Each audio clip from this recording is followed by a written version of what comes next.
This is it, team! The big showdown against Nzoth's big tentacly henchman guy. Now, there's some pretty important mechanics to deal with in this fight, so I need a brave hero to step up and take some serious responsibility. Any volunteers? You should volunteer, Taliesin. You're the best raider in this whole team. Oh, I dunno, Mind. It seems like a lot of responsibility. Are you sure I shouldn't just concentrate on sniping the Holy Priest to get top of the healing meters instead, like usual? No, Taliesin. Only you can get this right and beat the boss. Volunteer! I'll do it! Are you sure, Taliesin? It's quite a difficult mechanic. Oh, how difficult? Like, really difficult. Shit, apparently it's really difficult. I'm gonna say no. Say yes! Yeah, I'll do it! Okay, fine. Well, listen carefully while I explain it, okay? I don't want this to be like Opulence where you kept picking up the wrong gem. Taliesin, I want you to know that you've done absolutely the right thing volunteering for this, and you're going to be glad you took my advice. I really hope you're right. The whole guild will be singing your name with love and respect after this. Taliesin, did you get that? Oh god, I didn't listen to a single word she said about the mechanic! Just say yes. Yes. So you know what to do? I have no idea what to do! Just say, you can count on me, boss. You can count on me, boss! Ah, foolish mortals, all will perish under the Master's watery wrath. The Master's what? Oops, sorry, I didn't mean for you to repeat that bit. Nothing. Totally ready. Okay, let's pull! Don't worry, Taliesin, just do as I say and all will be magnificent. Tally, are you sure you know what you're supposed to be doing here? Hang on. Yes, definitely. Let's go again. Knowledge is power. Hello, Internet, and welcome to another weekly reset, Taliesin and Evitel's Wondrous Wisdom Show. And you are going to want to put the kettle on, pull up a chair, and brew up all of the tea today because we have got some fat to chew with all of the happenings this week. There's bans, there's controversies, there's announcements, there's the usual juicy data mining, and of course, the reason you're all here, and I know it, don't worry, World First Watch. Because yeah, there's the mythic Crucible of Storms. There's totally that. That's a real thing that's happening, and at the time of recording at least, still happening because those two bosses, really hard as it turns out. I could not have been alone in thinking that this thing was going to be over on Tuesday night before EU guilds even had a chance to start. But no, this shit is real. I mean, unless you're not a warlock or shaman or a priest, in which case, to be honest, you're probably not really even invited into the raid. But hey, that's balance, kids, and at the time of recording, there's a whole ton of guilds that could get the kill on Unat, and maybe it'll be Method, but last time I checked on Sko's stream, he was literally watching cat videos. So basically what I'm saying is, it could be anyone, and anyway, that's not even the world first race that I'm talking about, because I know why you're really here, Internet. I know the competition that's really got you on the edge of your seat is the Heroic Curve Crucible of Storms World First Race for guilds with a name a bit like Immortalis. A race that our own guild, Immortalis, are coincidentally one of the big boys of. And because we didn't have a weekly reset episode last week because of technical difficulties, let me give you the story so far. Oh, and by the way, if World First Watch really isn't your bag and you'd rather skip this and get to the proper news, then just click on the link at the very top of the description underneath this video now. Ha! Suck it, dweebs, because as you've just found out, if you clicked on that link, not only did it not skip the bit like I promised, it actually took you right back to the beginning of this whole segment. So you just had to watch all of the method stuff again, because that's all you deserve for trying to skip, because this is important and exciting, and it's my show, and basically GG and psych, suckers. A week last Thursday, our brave heroes and people's champions, Immortalis, Argent Dawn EU, stepped into the brand new heroic raid and promptly managed to spend 2 hours wiping to the first boss. Because seriously, there's some reasonably tricky interrupts that need to happen in that encounter, and frankly, that's pretty much a surefire way of guaranteeing that my guild will struggle with it. But after eventually muddling through and spending the last hour not really getting very far on Unat before calling it for the night, we rather nervously logged into WoW Progress to check on our most hated rivals, the evil German guild Vox Immortalis. Boo. To see that, holy shit, they were on 2 out of 2. normal mode, putting us firmly in the driving seat to secure world first on our next raid night. But then disaster struck as our next raid night fell on Easter Sunday and got cancelled. And between now and then, Vox Immortalis and new North American contenders Est Immortalis killed Restless Cabal on Heroic and sit 1 out of 2, which means there are now 3 guilds currently vying for the world first heroic title out of guilds with a name a bit like Immortalis. And I'll admit, I don't know much about Est Immortalis, but I do know they're evil. Like, really quite evil, so you know, you should probably cheer for us is all I'm saying. Now, one final interesting little quirk of this particular race, our Immortalis, the noble, kind, attractive and good Immortalis, actually appear on WoW Progress and Raider.io as being 2 out of 2. And that's because when Easter Raid was cancelled, Evitel, myself, and 7 other guildies pugged Crucible and had some very good pugs, fair play, and totally got Curve. I got the haste pants, thanks for asking. So our 2 rivals looking at this may have thought that the race was over and that we'd won, but no, we don't have a guild kill of this raid, and I don't care what third-party websites say, we don't have the guild achievement in-game, and that's what counts. Genuinely, it hurts to be this honest, but yeah, the race is still wide open and we will let you know when the winner is decided. So the live game is all about Crucible right now, which, by the way, I really like as a raid. The bosses aren't hard per se, just really mechanics heavy, which I think is a good place to pitch a mini raid with 2 encounters, and the fights have options and different ways you can approach them. It's all good stuff, but beyond that, there is plenty happening in the wider Warcraft world. Like WoW Classic players getting excited about the internal alpha build, which means that public beta must surely be following close at hand, which makes a real-life vanilla WoW now so tantalizingly tangible that you can almost taste the early 2000s in the air. Busted.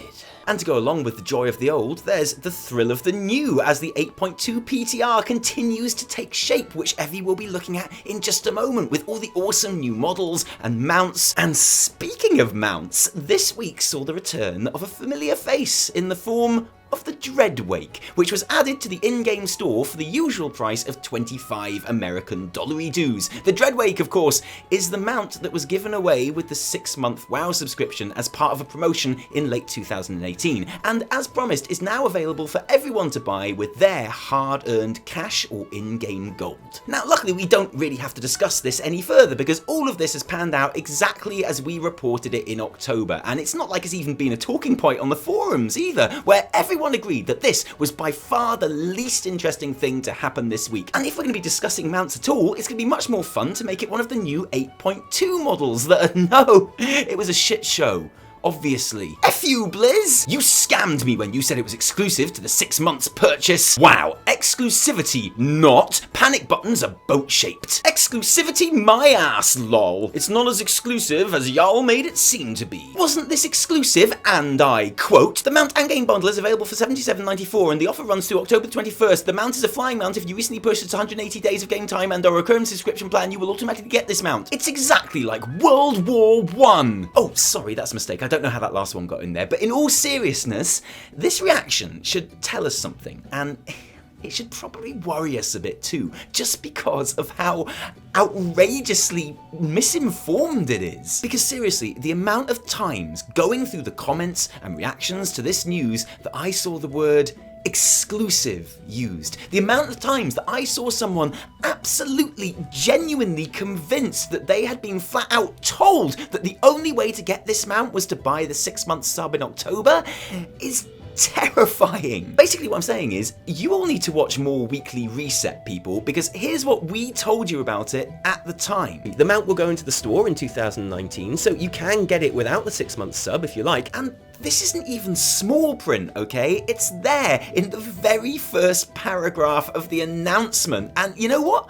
Obviously, you do watch the weekly reset at least sometimes, and you might be thinking, well, that's unfair, Taliesin, because you have obviously cherry-picked these comments to find the idiots that didn't know the obvious thing and are criticising the wrong aspect. But I promise you, this was an overwhelmingly repeated take. Thought that was supposed to be for buying 6 months worth of subscription exclusively? Guess Activision wanted more money, huh? I wish I took a screenshot of the promotion. It specifically said exclusive. Yeah, well, I wish you'd taken a screenshot on your magic word changing camera too, because no, it didn't. And you know what? When 7 months ago I simply reported the fact that it was going to arrive in the store after the sub promotion, I was given shit from angry viewers who thought I was trying to defend Blizzard by mentioning that. And don't forget that putting the mount in the store so that players weren't forced to buy a 6-month sub if they didn't want just to get the mount was seen as a good thing 6 months ago. Good enough so that anyone who mentioned that clearly stated fact was a Blizzard apologist shill. So those same people now treating the mount arriving on the store as a bad thing just shows how full of shit they were in the first place. And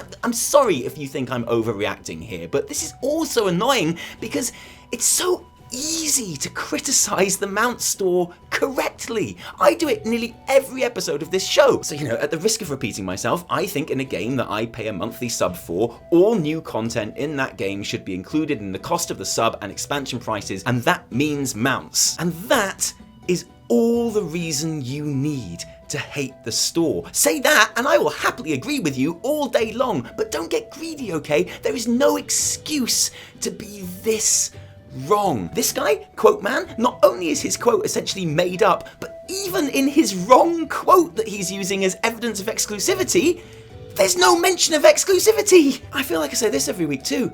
Criticism is good, but it has to be accurate criticism, otherwise it's less than useless, and all this shit is a shining example of that. And if that's not enough, then there's the second most common comment on these threads. Ship that doesn't float. And guess what? It can't float on water, lol. The fact that this isn't a water walking mount is hilarious. Giant boat doesn't float on water. Because of course in patch 8.2 it can, just like every other mount in your collection, walk on water with the new mount equipment.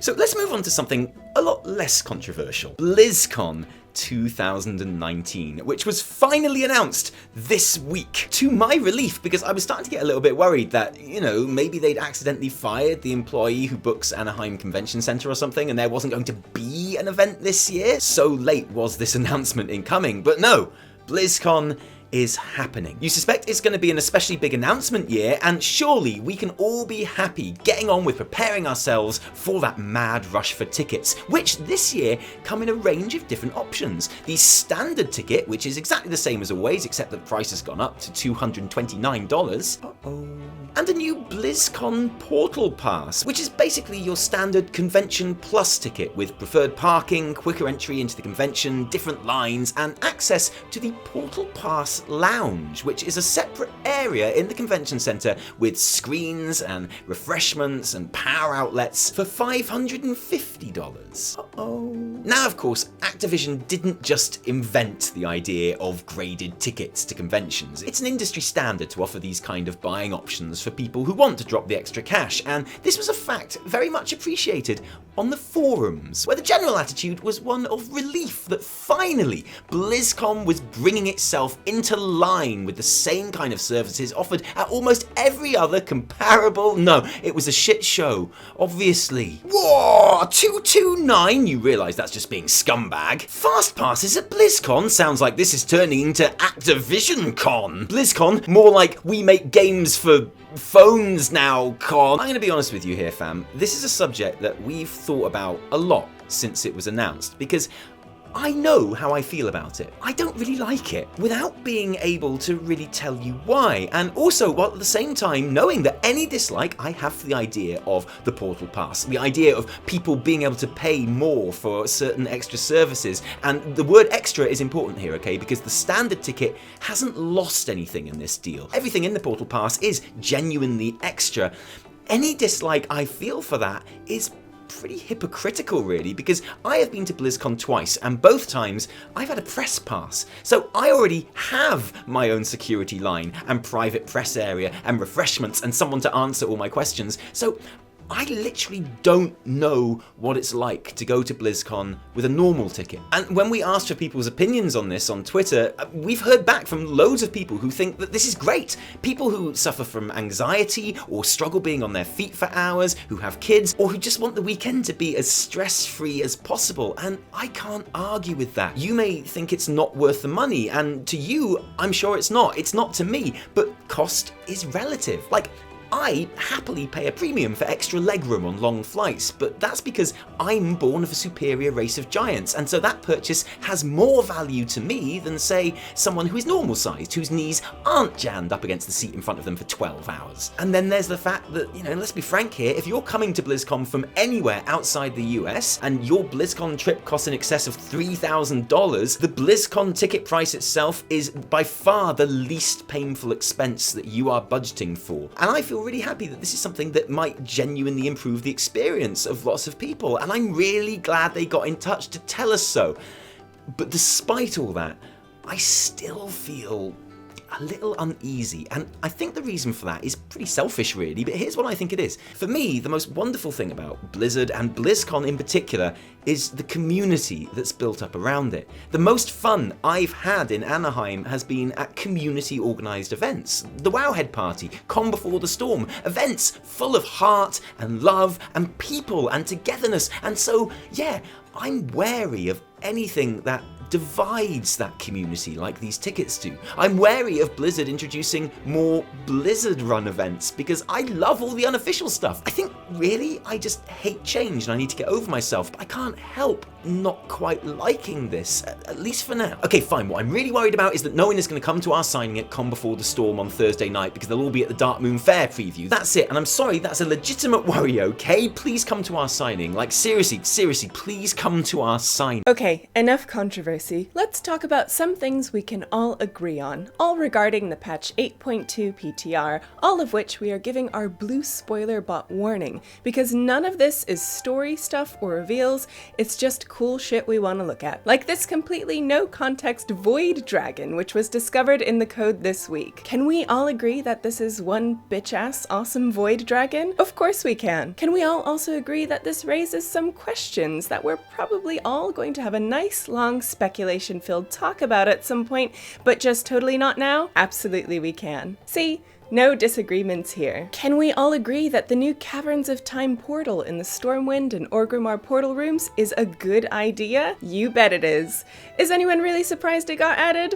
Of course not, man. This is easy. Another thing that's totally a universal truth when it comes to the Nazjatar armor sets, plate wearers are the big raid victors with their 1950s sci-fi B-movie fish person outfits that look like they walked straight out of an episode of Stingray. An aesthetic that all the pieces in Azshara's Eternal Palace are going for, but only plate really nails. While clothies totally win the PvP transmog war with their bandaged eyes and frilly-sleeved dress coats and nautical wizard hats. Actually, all the aspirant and world armor in 8.2 has a really cool quality to them, bringing to mind classic older sets that have been abandoned at the bottom of the sea for years. Except the male set, which has a starfish eye patch. Oh, come on! Seriously? The plate set gets a cool Dark Souls helm, and we get a pink starfish eye patch? Is that how we're doing this? How is this? How am I supposed to look badass with a starfish eye patch, Blizz? I guess at a pinch, I could roleplay that my character has a long repressed kiss obsession that they are finally living out on Nazjatar, because honestly, why else would you wear a starfish eye patch? Basically, I'm really hoping that there are some Mechagon themed armor sets that we haven't seen yet, and I really hope the male versions aren't the total shit versions for a change. And the two very different locations of 8.2 means there's plenty of variety in mounts too, with Mechagon's offerings being the Robotnik-inspired contraptions that you'd hope for. This one is an exalted Mechagon reputation reward that also costs 500,000 gold, by the way, and the underwater fun times of Nazjatar, including, of course, the Tide Stallions. Now, I'll concede, there may be some disagreements here, not about how cool the Tide Stallions are, because Tide Stallions are obviously the coolest thing there is, that's not to debate. I mean, come on, have you seen their movement animations? Have you seen their mount special? The question is not, are Tide Stallions the best, but rather, what color is the best Tide Stallion color? And Do they look better with or without armor? The Inkscale Deepseeker can be purchased with 150 Nazjatar battle commendations, earned through winning the Battle of Nazjatar, which is intriguing because no one seems to know what the Battle of Nazjatar is at the moment. There are new Kultiris and Zandalar Exalted Reputation rewards in 8.2 too. These standard-looking pterodactyls and griffins can be bought from the Quartermaster for just 9,000 gold, which seems about right. Wait, hang on, does that say 90,000 gold? These cost 90,000 gold? I mean, that's a mistake, right? That's gotta be a PTR mistake, right? For a griffin? You're shitting me. Of course, the really big news we are all still waiting for with regards to the PTR is Nazjatar itself. So far, we've seen no sign of the island, which is meant to be the main narrative focus of 8.2, and until we do, we're left guessing as to just how good the next patch is gonna be.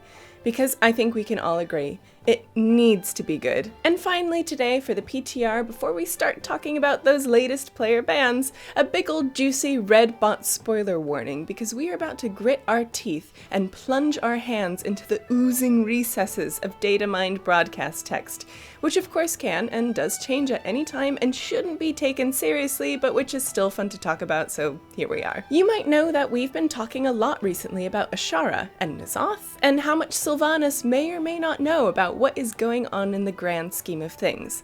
Well, today we are just going to draw your attention briefly to some lines the Dark Lady supposedly says at the very beginning of the patch before sending the Horde fleet on its way to Nazjatar and mostly complete destruction. Nathanos, the next phase of our campaign is at hand. Sail out with what remains of our fleet. The blade will guide you to the rendezvous. Casualties on both sides will be substantial. Consider this an opportunity to weed out the disloyal. The threads we have woven with such care will soon be drawn together. The war is serving its purpose. Stay focused on the end game. You know what is to come. So, I don't think she's talking about avoiding Avengers spoilers here, you know? This would suggest that whatever is going on with the baddies, she's actually pretty deep in it. It's not much of a leap from here at all to wonder if she is in cahoots with Nzoth and Azshara, although she could equally be aware of them and their plans and just be willing to exploit them for her own ends. Is this all some over-elaborate plan to destroy the Superior Alliance fleet, to bring it down to the already decimated level of the Horde forces? She can't really be working towards freeing Nzoth, can she? Any thoughts we have are pure speculation, but speculation is fun, and we'd love to hear what you think of these lines, particularly the rendezvous and the threads we have woven together with such care. And as always, if you want a closer look at anything we've discussed on the show today, we've got links to relevant and useful Wowhead articles in the description below. That's not all the news, Evitel. No. There's more news. No. We've got to talk about the ban wave. Oh. There's been a ban wave. It's like, you know, when like an Avenger lands on the floor and it goes poof, like that. That's basically what's happened today. When you said ban Yeah, wave. except instead of like evil Thanos aliens like caught in the blast going "Wah!" Everyone in the community who's been using a certain mod. What do you know about mods that change your in-game appearance? All I know is that there's been some work done on some boobies. That's what it always comes down to for you, isn't it? There's a mod, there's actually a couple of mods, but there's one in particular that on the client side allow you to change in-game models. Okay. So you see the differences, but no one else does. It's a bit like your own private Eye of Nzoth, I guess. And obviously, like, our peers and people love it. It's a bit like it brings to mind kind of Skyrim mods and things like that, you know. So that's kind of standard in a lot of games. yeah, exactly. So, yeah, totally. But online multiplayer games, that kind of thing is always going to be a little bit tricky. But, you know, it allows you to change the models so that people use it to create high-res versions of, like, really shitty old armor, and, you know, to give their characters, like, more girth or height or, like, more unique looks. You know, a lot of people work really hard on making stuff for these mods so that people can, like, alter their characters and look amazing and things like that. And they've all been banned. Oh. Oh no! I shouldn't laugh. That wasn't a half screw you laugh. That's a oh no. That was a please laugh. Because of course it is only client side and it doesn't affect anyone else's game. Right. until you start using the same technology to affect other people's games. Like, people use it in PvP to make the flag really big, so that they can always see where the flag carrier is. They can do it so that, like, a different character will glow a different color if they're about to do a certain spell or something like that. Yeah, totally. If they can have it so, like, a rogue gets really big when he comes out of stealth, so he's really easy to check. Like, things like that. So, obviously, that's not okay. That's not alright. And it's really difficult because clearly the majority of these people, and when they woke up, they'd been banned for like 6 months. And, like, these are not trifling bans at all. And the vast majority of these people obviously are like people who aren't affecting other people's games at all. And shit, man, they just want nicer boobs. Yeah. They just want to get. They just want to get them. Give me a cute word for boobs. Bazungas. They just want to get them bazungas out. They just want the bazungas. That's what it's all about. Yeah. And no bazungas for them. Not for 6 months. No. And like, it's really hard because you can obviously see how they're not harming anyone, but you can also see that, like, obviously it's against terms. Like, it's as obviously against terms of service as you can possibly get. Yeah. And like it can be used for nefarious purposes. And obviously people are kind of going, nerfing fun and Blizzard, and it's like, don't blame the people that made the flags really big and made the rogues glow. Blame the people. They're the people that ruined your add-on. Yeah. The people that used it for evil. Yeah. Used it like the Infinity Stones. Yeah. Don't blame the Infinity Stones. Blame the people using them wrong. I get it. All you wanted were some cups that actually fit. Yeah. You know what I mean? Yeah. I feel that. Blizzard didn't ruin your fun. Thanos did. As it happens, actually Blizzard have gone back in the last 24 hours and actually reversed a lot of these bans. So for presumably, like, if it was just some boob jobs, they're like, hey man, what's some boobs between friends? Or chest jobs, right? I imagine you could probably, like, give yourself a 6-pack or something, right? That's kind of what I meant. Okay. I'm famous for my chesty 6-pack. for my 6 pecs. I'm famous for it. I'm so muscly. One of my favourite things about this has been, like, people posting photos of their altered characters on Reddit. Oh.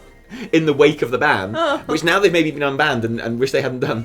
But Reddit has just turned into a treasure trove of, like, altered WoW models in game, and it's a beautiful thing. It's a beautiful, beautiful thing. This is going to be the last episode of the Weekly Reset for 2 weeks at least, because in about 3 hours we are going to Japan. For our honeymoon. We will be on a plane by the time you watch this video, pretty much. Definite. There's going to be, and who knows, maybe there won't be an intro because we won't have time to, like, piece it. It's filmed. Don't know if I'll have time to edit it. Maybe it will be in, like, 360p. Maybe because that will upload quicker. Yeah, it'll just be, like, your face, like, rotating. 360p, waving. 20 frames per second, like, 5 minutes long. This bit won't be in it. It'll just be like that. What's that? Like that card that the BBC use when the end card. Yeah, or like when things are broken. But just with your face on it. I think we've got an end card with our faces on it somewhere. Oh, there we go. Like intro sorted. Yeah, totally. To Japan. Yeah. We're going to be away for, 10 days? So obviously we're not going to be around for the next Weekly Reset. In theory, we're around for the next one, but, we'll have to see about that. Yeah. And we were hoping to get a special Taliesin Talks done for the middle of next week. That didn't get finished. No. We did work really hard on it, but it's just not finished. So this is going to be the last Weekly Reset, last episode of Taliesin and Evitel in any form. For a couple of weeks, I'm afraid. But when we come back, we'll come back. Oh boy! All Japanned up and ready to. They hate WoW in Japan. They don't talk about WoW at all. There's nothing WoW. I tried to find some, like, WoW things for us to do because you can go to, like, the Gundam Cafe and stuff. There's nothing WoW anywhere. No Azeroth. No Azeroth in Japan. No. But that also means there's going to be no streaming. And probably minimal Twitter use as well, if I'm perfectly honest. We are going to try and keep our patrons updated with, like, the odd vlog and photos and things here and there. But our apologies in advance. You're just going to have to watch this video, which I'm pretty sure in my quite hyper, like, 3-hour sleep state I'm pretty sure I haven't edited it yet, but I'm pretty sure once I have, it's gonna be one of our best episodes. So you can watch this one over and over again you're gonna have fun. Yeah. And also watch all our old videos anyway, because we are now 3 years old. Yeah, happy birthday us. Yeah. This channel, the first video went on this channel ever on the 25th of April 2016. It's now past the 25th of April 2019, so we're 3 years old. Yeah. And now we're not like the new kids on the block anymore. It feels a bit weird, actually. Now we're like old weird. pros. Yeah. So yeah, thank you to you for watching this video and for watching any video that you've ever watched on this channel over the past 3 years. It's been a bit of a ride, hasn't it? Yeah. Changed our lives in a big way. Yeah. In a good way. Yeah, totally. Mostly. And thank you for joining us today. If you like this video, don't thank us. Thank our patrons who give their actual real-life money to make these videos happen. And that's the truth. If it wasn't for you guys, there would be a whole lot less Taliesin and Evitel. And if you didn't like it, downvote the shit out of it. Remember, we are the training dummies. No. My name is Taliesin from... Sorry. No. My name is Taliesin from me. And me, Evitel. Until next time, whatever that is. Cheerio. See you guys.